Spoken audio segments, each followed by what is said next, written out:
Here I have VIVO Y39, and today I'm going to show you how to enable power saving mode on this device.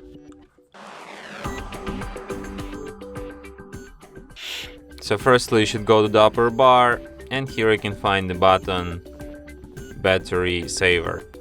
So by tap on it once you can switch this mode. By holding your finger on it you can access some of its settings.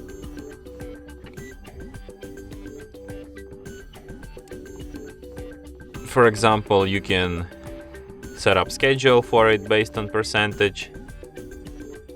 You can set it to turn off automatically when device is above 19% charged. You can also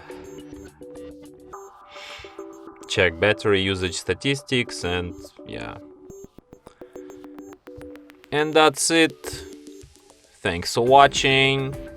If you find this tutorial useful, don't forget to hit that like button and subscribe to our channel.